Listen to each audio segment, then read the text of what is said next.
Hey, Cole. Oh, hey, Lily. What have you been up to lately? You done anything interesting? Just the same old routine. Oh, there was this thing I did a few days ago. I interviewed the most prolific director in all of Star Trek history. So I did that. Oh my God. Yes, a 2-hour interview with David Livingston. Yeah, I was there. Yeah, the one and only. Oh, yeah, you were there. I I'm was. going to be honest. I kind of didn't notice you in the midst of all the brilliance that he was dropping left and right. Fair enough. Me too. I only had eyes for David, and I usually only have eyes for you. So Wasn't it honestly one of the most incredible conversations you've had? I feel like we traversed the world of film and literature and ideas. Not only is he one of the most gracious and open and thoughtful people I've had the pleasure of meeting, but he's also a massive film nerd. And we went to everything from film noir to westerns to German expressionism. Yeah, it was a ride. I think you put it best. It felt like we were back in a film class in college. I definitely felt like a starry-eyed student just lapping up everything David had to say and desperately hoping that I could impress him with my comments. So if that's the vibe you're getting when you hear this interview, correct. And as a plus side, I had front row seats to middle school Cole just absolutely peeing his pants with excitement. There were so many times that David referenced some obscure part of an episode he directed, and you knew exactly what he was talking about. I think the opposite also happened. I think I referenced an obscure scene and David knew exactly what I was talking about. Yeah, you too. It really was meant to be. And I was also there. Although you and David did have a little spat at one stage. I got in a fight with David Livingston about Odo's characterization. And you stepped in as mediator and, like a brilliant diplomat, convinced us that we were both right. So thank you for that. You were both right. And David and I get to talk about Yentl. So samesies. Yeah. Highlight of my life, maybe.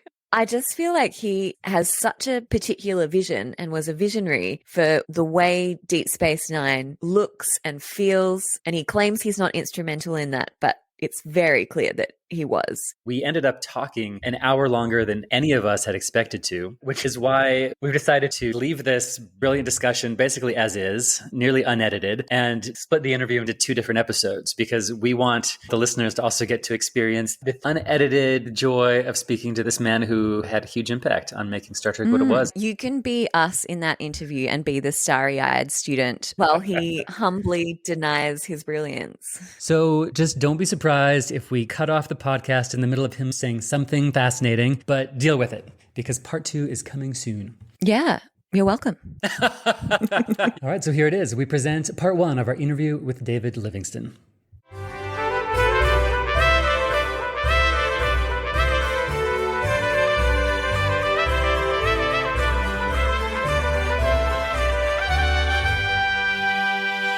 Hey everyone, I'm Lily Rawson. And I'm Cole Paulson. And welcome to Deep Space Wine, a podcast that attempts to recap and decode every episode of Deep Space Nine, the series that has been called the forgotten stepchild of the Star Trek universe. But today it's not just Cole and I sharing our opinions over a bottle of wine. We're joined by a very special guest to the podcast. We are thrilled to have a Star Trek legend and the director of the most recent episode we discussed on our podcast, the storyteller, here with us. Let me see if my introduction can do him justice. If you watched any Star Trek in the 80s, 90s, or 2000s, you've seen his name countless times on the bottom of your TV screen. Working behind the scenes from the very first episode of The Next Generation, he quickly graduated to the role of producer for all 7 seasons of The Next Generation and began directing in that series' 4th season, starting with The Mind's Eye. He would go on to become the most prolific director in Star Trek history, with 62 episodes to his name across The Next Generation, DS9, Voyager, and Enterprise. But sure, maybe you're thinking you're not so impressed by quantity, more quality. So let me assure you, the list of episodes he has directed reads like a list of some of Star Trek's greatest moments. We're talking Voyager's Scorpion, Equinox, Future's End, Deep Space Nine's The Visitor, You Are Cordially Invited, Enterprise's Regeneration. This man has a Federation starship and a Starfleet admiral named after him. And if you're still not impressed, he is also the namesake of Captain Picard's pet lionfish. David Livingston, welcome to the podcast. Thank you. As for being a legend, that's only in my own mind. Ours Agree too. to disagree. Well, Agree to disagree. Thank you so much, David. This is a real treat for us. I'm thrilled to be invited. It is so gratifying to know that so many generations after 30 years ago have found something resonant in the Star Trek shows. And I am so grateful to have been a part of it. For some reason, I've been ruminating and looking at my past life on Star Trek, and I've been looking at a lot of that and listening to a lot of the blogs, and I was very impressed with yours. And that's why I wanted to reach out. Also, because you gave me good reviews. which is all I'm really looking for. I just want praise. Thank the stars that we liked the Negus. That's true. Good for you. Yeah, thanks so much for coming on the show. Again, thank you for having me. You don't have to keep thanking me. My wife pestered me for years. She said, "Why don't you do this stuff?" And for the past couple of years, I've now done a couple of conventions, and it's so gratifying to feel the energy and the optimism of the fans. Yeah. And it all is simply reflective of this one man's vision of what humanity was capable of. I'm about dystopic science fiction. Blade Runner is one of my favorite films. Gene Roddenberry's was different. He said, mankind is going to make it okay. And that's what every script, hopefully at their bottom line, the premise was about that man is going to be able to successfully navigate whatever issues are thrown at them. That's so interesting. Kudos to Gene. Yeah, we've sort of discussed this and we'll talk about the dystopian thing later, but the reason that we love Deep Space Nine is that it's sort of a move away from that. It's my favorite show of the four that I got to direct because it isn't cookie cutter and everything's wrapped up so neatly at the end and stuff. And the main thing is it's the character interaction. These people are all trapped and forced to live together, and they hate and love each other at the same time. And that's what makes the drama so fascinating. I did a show called The Dias Cast. You haven't gotten there yet. I love that episode. Oh, so you've seen it. Yeah. I can't wait. Yeah, it's crazy because Garrick tortures Odo, and Garrick ends up being the one that really gets tortured emotionally and psychologically. Amazing episode. And it's those dynamics that made it all happen. And it's all about writers. Episodic television is a writer's medium. At least it was back in the 90s and the early 2000s. Episodic directors are hired guns. Basically, we don't do we get to participate in casting, but do you want me to talk? This is great. You're already jumping all these questions we want to ask you. No, but I'm on the edge of my seat. Yeah, I know. I'm eating it up. Yeah, I have so much to say about the Dias Cast. Can I just say, I have to disagree with you before we get into it about TV being a writer's medium. Yes, but you just made me realize that the Dias Cast has my favorite scene in all of Deep Space Nine in the way it's directed. It's that final scene entirely with a mirror, and the power of that quiet scene with Odo and Garrick forced to look at himself in the mirror with the shadow of Odo behind him, is so beautifully directed. It turns a beautiful script into an amazing scene. So I disagree with you. In the hands of a good director, television can become something extraordinary. Not to flatter you. Cole, you have exquisite taste. and of all, and this is the absolute truth, of all the 62 episodes I directed, that's my favorite scene. Because I remember being at the production meeting and asked, because when I read the scene, I saw it already. It was in my head. And at the production meeting, I said to the set decorator, I need a full length, I think they're called Chevalier mirrors. And he said, "Oh, okay, we'll get you one of those. We can do that." Because I already saw it. It was so cool. And to me, it reflected the job of the episodic director or any director is to visualize the emotional and dramatic content of whatever you're doing. Every shot should help to advance the story and to have a point of view and also to hopefully have an emotional content to it. And that particular shot, I think, fulfills all those requirements. So thank you for the kudos. I happen to agree with you. Yeah, that scene is chef's kiss. Thank you. Gosh, I guess we need to actually kick this off, don't we? Okay. Well, can I do a little bit of the softball copy that we prepared, if you don't mind? Sure. So in our storyteller episode of the podcast, Cole and I discussed the topic of icebreakers because that sort of comes up in the storyteller episode at the very beginning. And we talked about icebreakers and how they function socially and how debatably whether they're good or bad. I was definitely against them and Cole was for them. Love icebreakers. I came up with an icebreaker and we both answered it on the episode, and we were hoping that you could answer it too if you're game. Okay. Go ahead. All right. It's a little silly. If you were a bird, what bird would you be and why? Well, I'd probably be an eagle.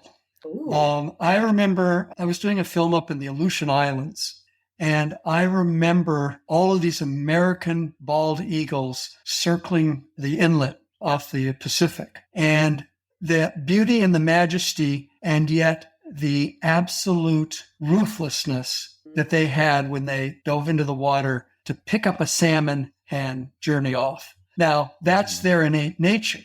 But from a human standpoint, I love that. I love the majesty and the purpose of their existence. And the beauty that they did it, the beauty of it's the beauty of the kill. And yet it's nature, and it's dramatic, and it's life and death. Every scene should be, or you have to pretend in your mind that it's life and death.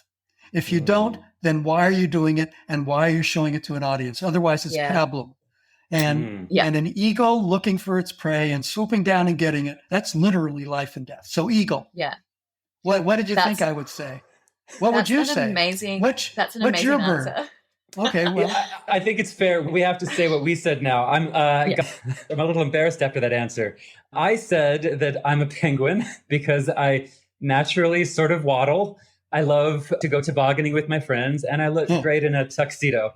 That's the main reason. Forget the other two reasons. Exactly. I questioned the validity of being a flightless bird. Every answer is valid, but strange choice. No, come on, don't pick on Cole. Have you listened to the podcast? I do pick on Cole. All the time. And also that sort of segues nicely into my answer, which is I am a crow. I'm a raven. Okay. Well, ravens are predatory. Yes, they are. Yes, they are. Yeah. That's a good one. I like. And I'm also a great fan of Edgar Allan Poe, quote the Raven Nevermore. So we went there too. Okay, I'm all into Poe. And as you know, if I like Blade Runner, I've been going back and every day I watch one black and white film noir movie because I am so taken with that period in Hollywood and Raymond Chandler and Mickey Spillane and the drama of that, and Fritz Lang. It's Fritz Ravens. Lang. I feel like I'm dying to ask you a question. I read somewhere that you drove Fritz Lang in your car after hearing him speak. Sure. It was crazy. I was in graduate school, and this guy comes in with a patch over his eye, and we're having a graduate seminar, half a dozen people maybe.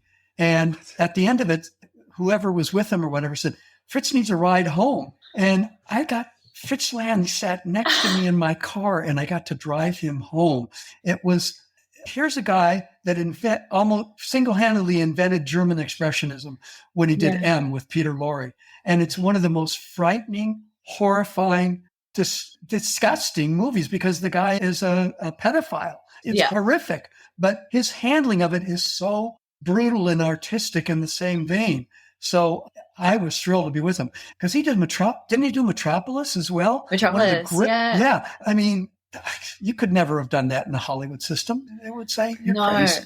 I remember watching M in a film class in college and being struck by, yes, it's horrifying, but it also has so much heart. This horrific main character, it's actually quite empathetic to him, to Peter Lorre's character. So I've read some other interviews where you say you like to go into these different genres, but still find the heart and soul in it. So I think you got a little Fritz Lang in you in finding the horror and the heart at once. Well, that's what makes it so fascinating. Do you know the talented Mr. Ripley? Yes. They have now made a series called Ripley. And the character of Ripley is reprehensible. He's the worst possible human being. And when I was watching it, I told my wife, I said, I know the Ripley story. I hate this guy right now. I don't want to watch this. But it is so beautiful in its black and white photography that I said, okay, I'm going to stay with it. And it's wonderfully directed and beautifully shot. And the actor is amazing. At the end, I didn't want him to get caught for all the nefarious things he did. And that's exactly what you're talking about. That's the trick, and the goal in drama is to make the most reprehensible people accessible and sympathetic and have empathy in some bizarre, twisted way. How much more satisfying is that for an audience to be taken along on that journey? Yeah. You got to, if you're not ripping the audience around and playing mind games and doing all kinds of stuff with them, why be in show business? Make widgets. Drama is not widgets. Yeah. I don't think. And I think I want to circle back to what you were saying about the eagle and about, I guess, the high stakes feeling of the smaller stories, creating a high stakes drama within like a small emotional story rather than creating something with huge stakes with, you know, things blowing up. Like I think maybe some of the later Star Trek series, the more modern ones, this is sort of the space they go to, sort of like the Marvel films or whatever, where the stakes I think that, sorry to interrupt, but your whole comment about stakes is so cool. The best piece of writing that I was ever able to direct was an episode called The Visitor. And the stakes in it were that this guy's son loses his father through a subspace anomaly and all kinds of stuff, and ends up at the end of the episode killing himself to regain his father. I mean, personal stakes, but the ultimate in terms of personal stakes, sacrificing your life for somebody else, your father. Yeah. I hadn't seen the show in 20 or 30 years, and I was involved in a thing called Trek Talks, which was a Zoom thing we did for the Hollywood Shoot Coalition. And one of the panels was on The Visitor. So I said, well, I better watch it again since we're going to talk about it. And I'm not one to cry easily, but there was a bit of a tear there. It really, because I had the detachment, I could watch it. I didn't remember any of the process, because when you're in the middle of something, you don't really know. Does anybody really know whether the audience is going to respond or whether you're going to respond? And I did. And I was so grateful to have had the opportunity for that particular piece of writing. That's why I say it's a writer's medium, because you're only as good as a script, and your job is to make sure you can tell it to be as faithful to the script and to make it good. You're so humble for a bald eagle, an American eagle, David. I have a huge, Lily, I have a huge ego, but my problem was my ego was bigger than my talent. That's why I was an episodic director, but that's okay. Hey, I have no regrets. Rick Berman, you guys know who Rick Berman is? Yes. Sure. Yes. Okay. He is my mentor. He gave me the opportunity when others didn't necessarily want to hire me again. He said, certain people don't like you, et cetera, et cetera, et cetera, but I like you. And that's all that mattered. As long as he liked me, I kept working. And I'm eternally grateful for him giving me that opportunity.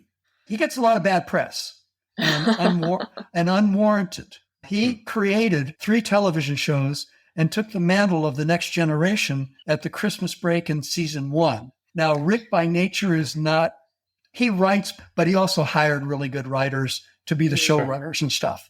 And he created Deep Space Nine, Voyager, and Enterprise. Yeah. And maybe Enterprise should have, unfortunately, well, it cost me 3 years of residuals. So I'm a little personally embittered by the fact that it didn't go longer. And Manny Cotto, I don't know if you know who that is. He came in in the 3rd and 4th season to try and resurrect the show, but it just didn't get the ratings, and the fans did not, or the audience didn't take to the show, which is kind of a shame. But that's water under the proverbial bridge.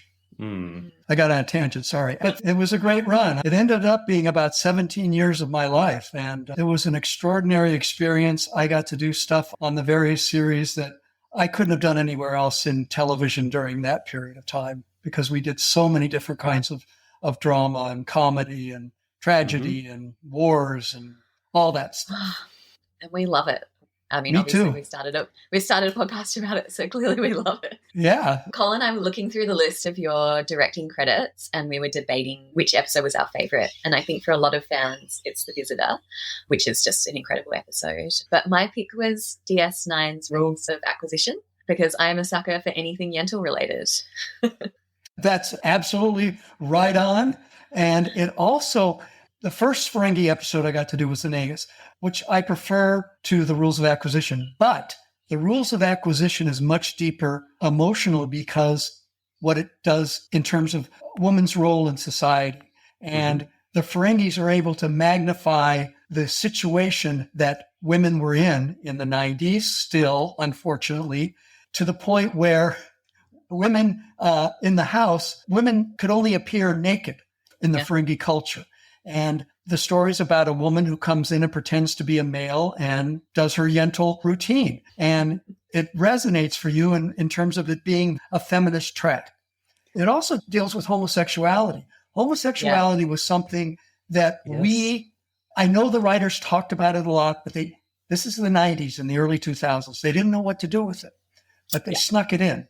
Yes. And in the Rules of Acquisition, the woman who pretends to be a man has a conversation with another, I'll call her woman, who has also been a man and a woman and a man and a woman. And she says to the woman she thinks is a man, she says, "Oh, you're in love with Quark, who's another man." And she says, "Yeah, I am." So she's saying, "Yeah, I recognize that you have homosexual love for another male Ferengi." The twist is when she says, "I'm not a man, I'm a woman." And the other person goes, "What? You're a woman?" So the surprise was not that he's homosexual, but that she's a woman. Yeah. And I think that's my favorite moment is when this character named Dax goes, "You're not a woman." I thought that said it all. It's so ahead of the time. It's so ahead of the time, but it's also so steeped in classical literature, Shakespearean literature, the cross-dressing, the sort of gender dysphoria, all these things that have been playing out for centuries and centuries. And now we're in this present moment. It's become something that people want to talk about, and it's highly contentious, but it's been here forever. Your observations are spot on. You mentioned Shakespeare. Armin Shimmerman is a Shakespeare aficionado. And teacher, isn't he? Yeah, he's taught it. He does a lot of Shakespeare himself. There's this thing called the Oregon Shakespeare Festival that he goes to, and I've been to as well. And he's always bringing up Shakespearean allusions when you talk to him and stuff. It's quite an education. He's very, very well versed in Shakespeare. Lily and I go hard for Shakespeare. I think we mentioned Shakespeare at least once an episode on our podcast, and it's very easy with Star Trek. Easy with Star Trek. Yeah, he was a good writer. Yeah, it turns out. Yeah, he was all right. He was all right. As far as my favorite episode, I have to give a shout out to the Killing Game on Voyager, when the crew are all captured by the Hirogen and made to believe they're French resistance fighters in World War II. That honestly, I can credit that episode with turning me into a little middle school history buff. That's great. Also, it has Klingons charging into battle against Nazis. I mean, what's not to love? Oh, loved it.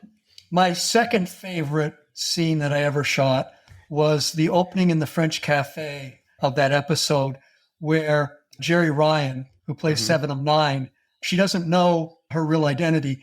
And she's a torch singer from the 40s during World War II in a French bistro or cafe. And I did this. She starts on a piano, goes up to her face. She comes out, sings. The camera goes around and shows the whole cafe. And it also then reveals Kate Mulgrew as Nick, basically from Casablanca. Yes. And I love, when I read that script, I died and went to heaven. Again, I love to break the mold and get off like the damn French, off the ship and do something crazy. We did World War II. I got to shoot on the back lot at European Street at Universal and riding all around and shooting phasers or rifles rather. And it was a kick. So I'm with you. It's so much fun. For those episodes that I really feel I did a great job on, they were the ones that I liked. The scripts, they grabbed me and I said, man, I felt an affinity for them. Sometimes you get something that's, but in 62 episodes, look, sometimes we were doing 24, maybe more episodes a season. It's hard for the writers to come up something every 7 days or 8 days. We started a new show. So it's extraordinary how they were able to keep the level of writing so high, but at certain times you're going to hit a clunker. I directed my fair share of them. You'll get to them. Look, I think we don't hold back on the podcast. Good. We love Star Trek. We love Deep Space Nine. But I I think, as you say, when it's creating the sheer quantity that had to be created, yeah, you're right. There are a few clunkers, and we're not afraid to talk about it. Yeah, but they aired, and Yes. people watched them. So, and there's also still something to love in them. We find with those episodes, we have a lot of fun watching them. That's a very good point, because when you don't have a script that talks to you, you have to invent something. Every script has to have a strong premise. If it doesn't have a strong premise, in your own mind, you have to create one, because otherwise you have nothing to hang your hat on. You have to have a point of view. You have to know where you're going with the material. And even if it's an artifice, if you don't do that, it's going to come out as a muddle. So point of view and premise, very key. Yeah. I'm just holding back from going on all these tangents about Casablanca. I've been watching a lot of Bogart lately. Yeah. And Casablanca's great performance, but he's done better if you look at a lot of the noir stuff. But Casablanca, come on. That's another crazy thing. When they were making Casablanca, they didn't have a clue. They were just making another, Warner Brothers. Yeah, it was a B movie. Yeah. And yet something about it, made it so special. And again, when you're in the middle of it, you don't know. And you can't predict what an audience is going to say or do. There's no touchstone. And that's the magic about our business, where you think, oh, wow, that was fabulous. I'm a genius. And then, boom. So ask Michael Cimino in Heaven's Gate, I'm a genius. I can do no wrong. Do you know Heaven's Gate, the film? It's a period Western, and he almost broke the studio's back by going millions and millions of dollars over because he had done The Sorcerer and other big movies and stuff, and he failed miserably.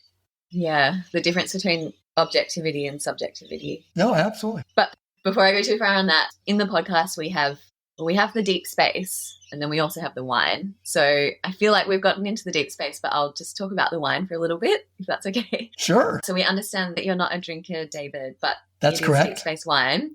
So for this episode, I picked a really interesting non-alcoholic wine alternative. Oh, thank you. Yes. So going alcohol-free is actually an increasingly popular choice for all kinds of reasons. So as a result, there's so much non-alcoholic wine being made these days. I actually had a huge selection to pick from, just from my local bottle shop. And I've gone with something from a producer called Non, which is an Australian company started by a guy named Aaron Trotman. The one I've picked is the Non 5, which is lemon, marmalade, and hibiscus sparkling. Whoa, that sounds nice. Yeah. Cool. All right. Yeah. I have to write that down. Non 5. Yeah. Okay. And you can definitely get it in America. I had a look. So I'll just give you the flavor profile notes. It's tart native citrus, floral body, menthol aroma, and finish. Unlike traditional non-alcoholic wines, which I think are denatured, so it's the wine and then they remove the alcohol by heating it by various processes. This product is made with verjus, which is the unfermented juice of unripened grapes. It's a really cool product. I did a bunch of research. What they're doing is creating a balancing active flavor built from the ground up with key notes of floral, tannin, salinity, and acidity. And that's some copy from their website. So essentially we're mirroring the experience of drinking wine in terms of body and structure, which are the things you're looking for when you're drinking wine.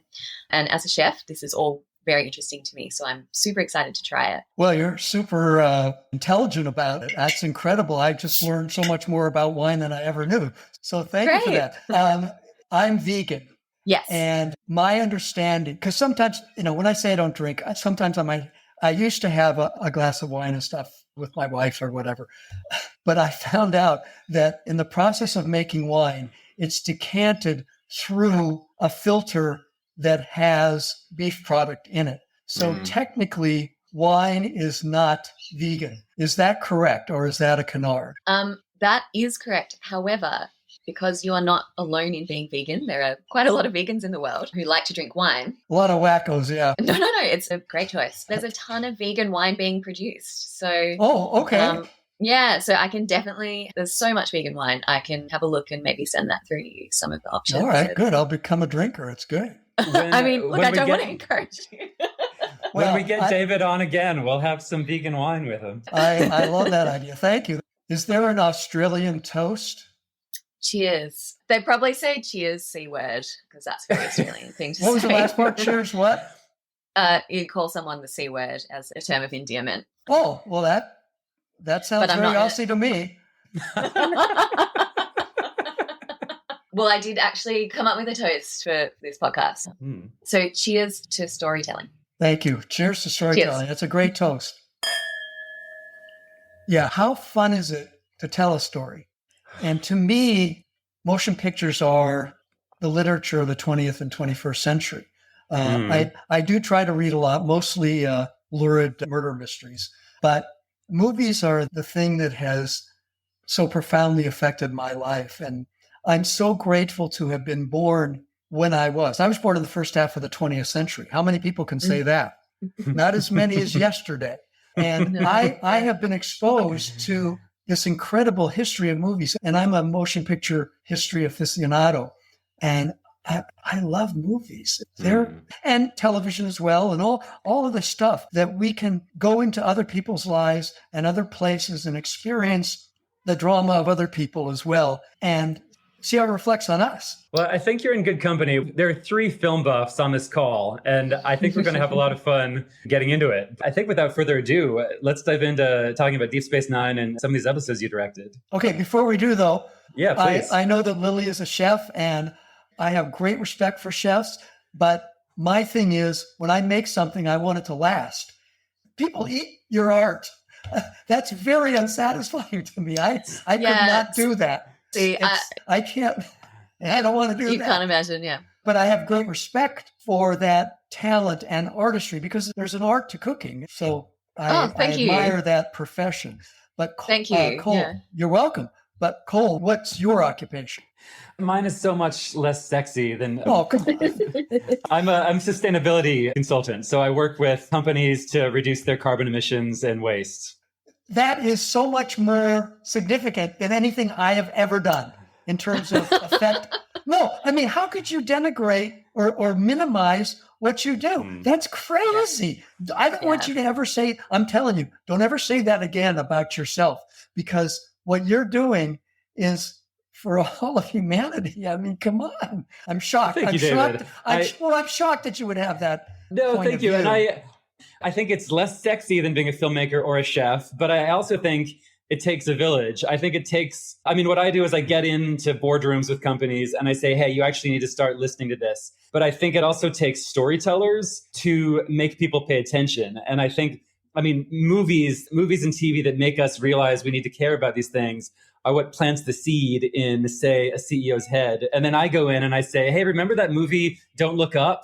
It's real and it's about climate change. And so let's do something about it. So I think it's that complementarity between what you're doing as a storyteller. And then we serve delicious food to get them to the table. So look, it's... People got to eat. No, that's fabulous. I was on the board of directors of a foods distribution charity here in Hollywood for 3 years. And I'm very in tune with that need. We have a terrible homeless problem. Unhoused is the politically correct term, but here in Hollywood, it's horrible. Yeah.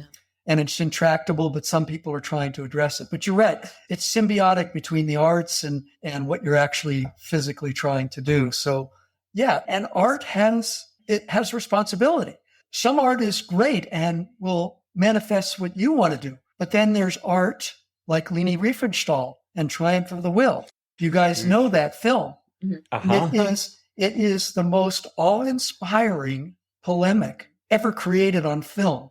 It looks amazing. And it is amazing because she was a brilliant filmmaker, but she was making it for Nazis and for Hitler. Yeah. How horrible and reprehensible.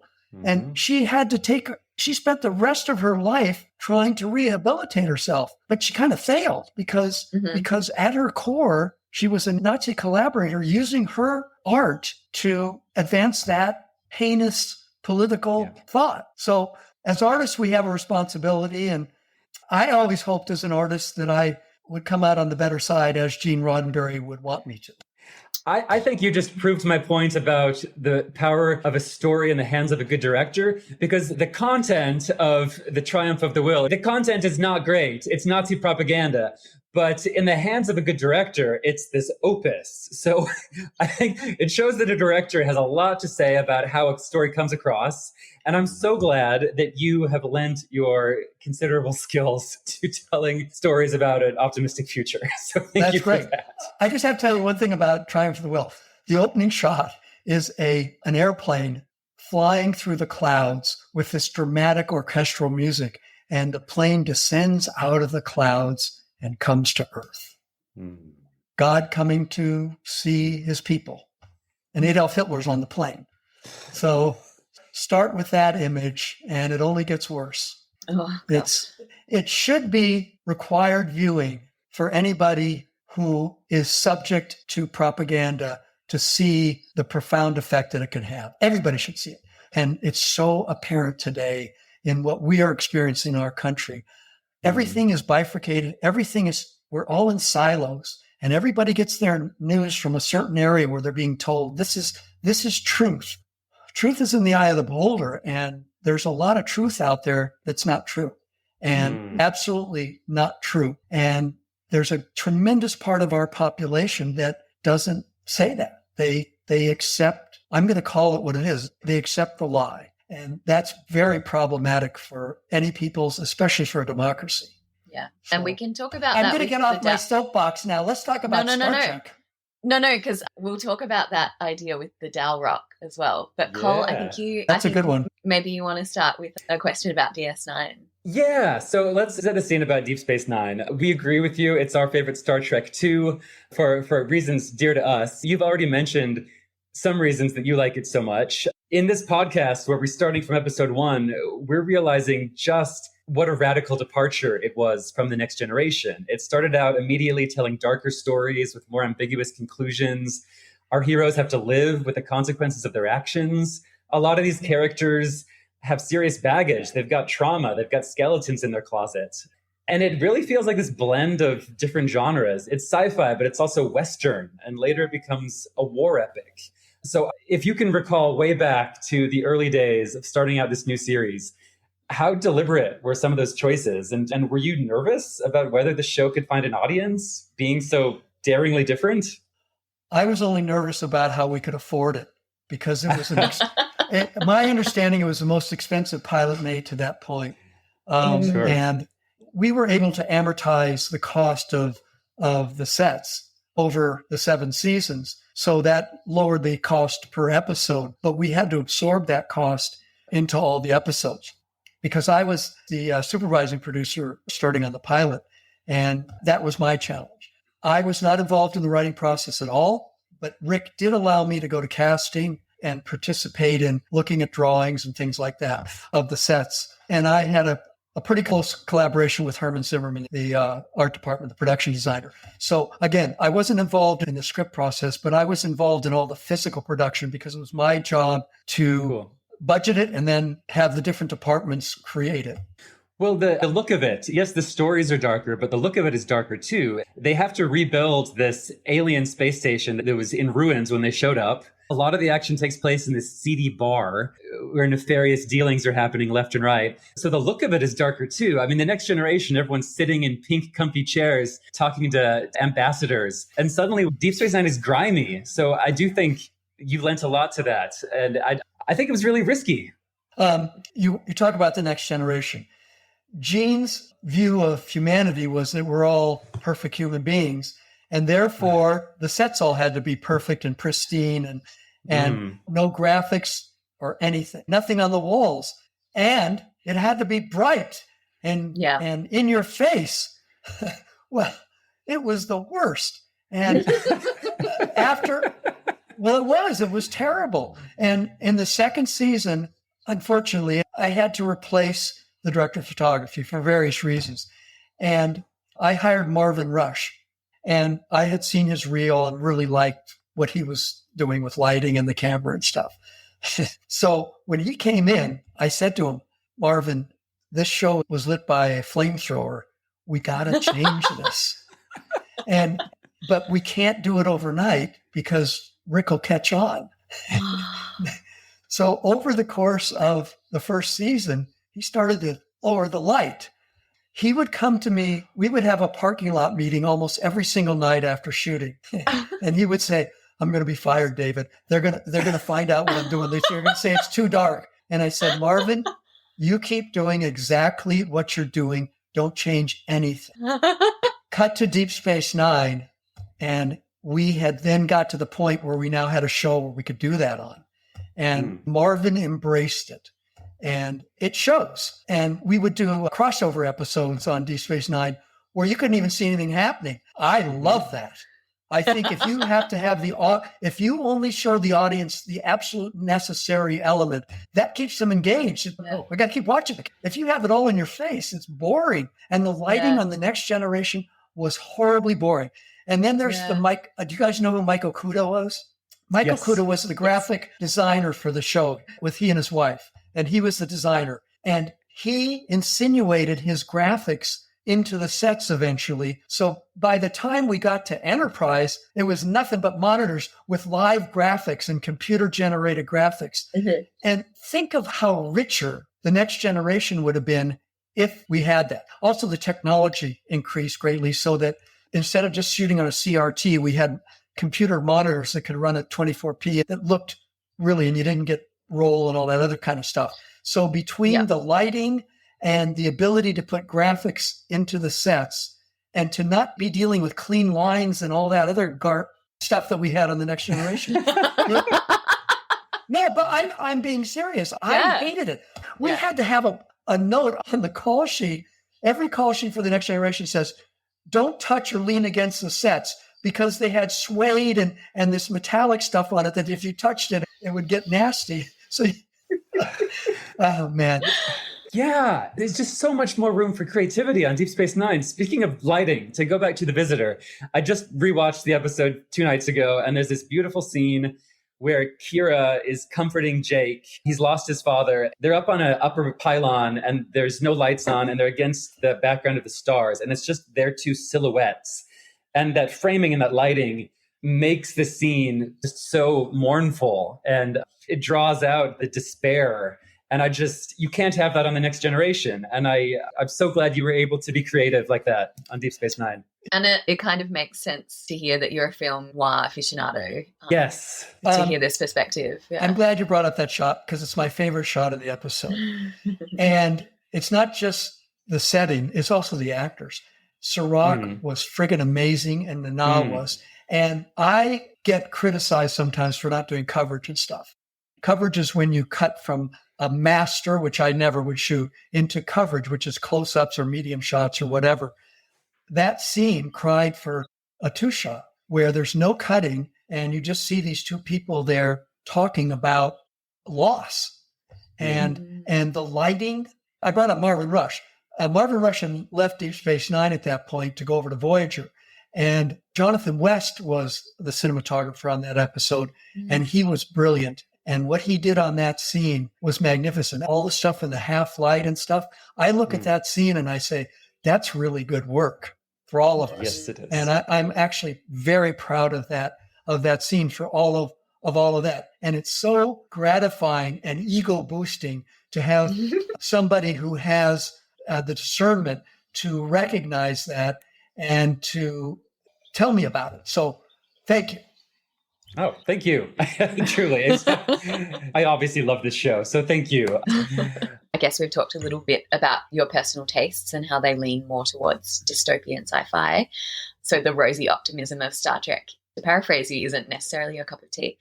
So with DS9, the themes it explores are definitely less about the possibilities of science and technology and often more about the pain and hardships of the human experience.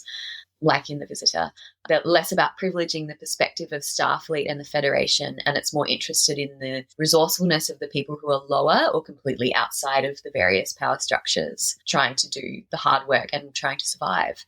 I guess it's clear that was a conscious decision for you as a director and a producer, but maybe you can tell us why that appealed to you. Episodic television directors, at least in the 90s and the early 2000s, were hired guns. And even though I was a producer on the show, and then I eventually would freelance, but even when I was a producer on the show, I didn't get to pick the episode that I directed. And we were given the material. So I had to look at that particular piece of material and say, how do I approach this as a filmmaker to bring out the intention and the drama of the piece? So while I would have loved to have be able to pick the scripts, because I would have turned down some for sure. Yeah.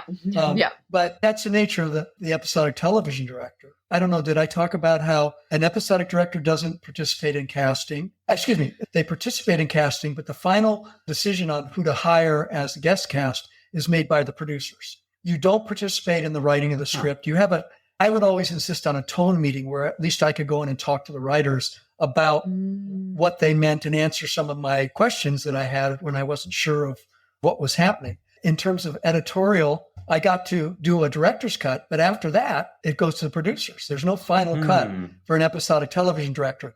And I made it my policy, which is kind of snobby, but I didn't look at a lot of my shows on the air because I didn't want to be disturbed. And now that I look at some of those episodes, I go, oh, did I do that? I said, I can't believe I did that. So I'm going to say I didn't do that.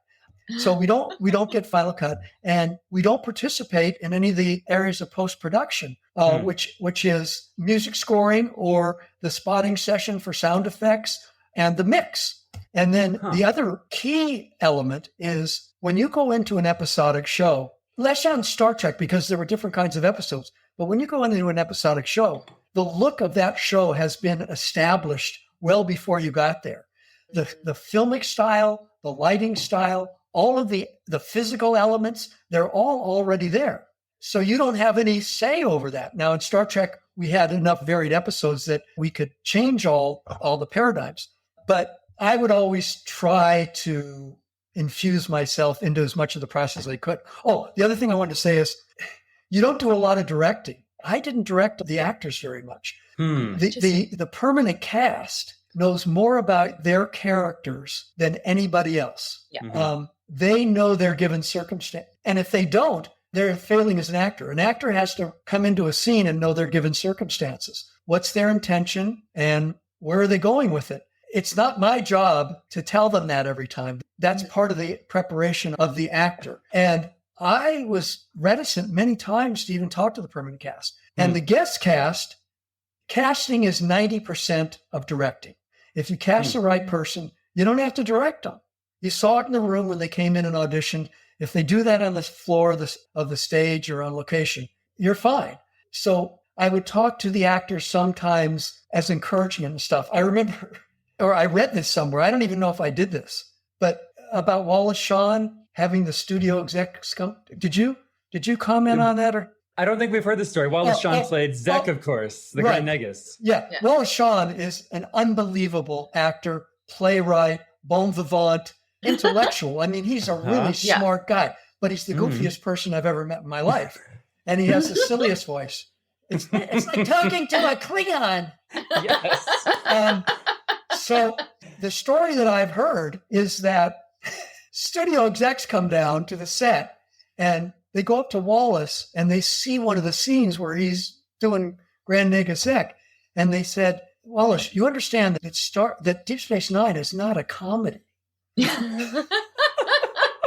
So what I read, and I have to accept it as true, Wallace came up to me and asked me, he said, David, these guys just came in and told me this isn't a comedy. I said, Wallace, you keep doing exactly what you're doing. Don't change anything. And if that's what I said, that's the best piece of directing that I ever did. Because he's magic. Can you just clarify something?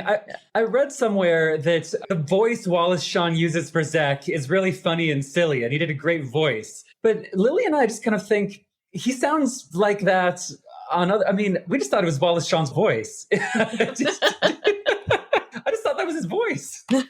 We were casting, trying to figure out who to get for Zek, and Rick Berman. I'm sitting next to him, and all of a sudden he comes up. He says, "What about Wallace Shawn?" And it was genius because Wallace Shawn is Zek, to answer your question. He heightened it. He heightened what his voice is. But that's not fake. That's really Wallace Shawn. Yeah. Great. Yeah. Oh my gosh. He was an absolute delight. I took the liberty of going to his spotting session where he does ADR and stuff, which is where they replaced some of the dialogue that got screwed up in production. And I said, Wallace, I'm not allowed to participate in your ADR. And I said, Wallace, I know you recognize me, but I came here to see you. because I had never seen him out of the Ferengi makeup. I never saw him. He didn't come in and read or anything. I had never seen him as a human. So I said, I came here to see you. It was the first time. And the shocking thing was he kind of looked like a Ferengi. He was made for that part. Oh, yeah. He really was. Brilliant. Hey, Cole. What's up, Lily? Did you used to like that thing in Star Trek where it would cut halfway through the storyline and say, to be continued? Oh my gosh, I loved it. It was epic. That was like them telling you this story is big. Yeah, well, buckle up, folks, because that's what's about to happen. All right, everyone. We hate to interrupt a great conversation, but we will continue our conversation with David Livingston next week. We're going to discuss the Negus and the storyteller, but also behind-the-scenes stories about the casting of Avery Brooks and Renee Auberjonois, David's all-time favorite relationships on the show, plus ours too. He spills some behind-the-scenes tea from the Next Generation and Voyager 2, so you're not going to want to miss it. We'll see you next week. To be continued. Part 2, coming soon.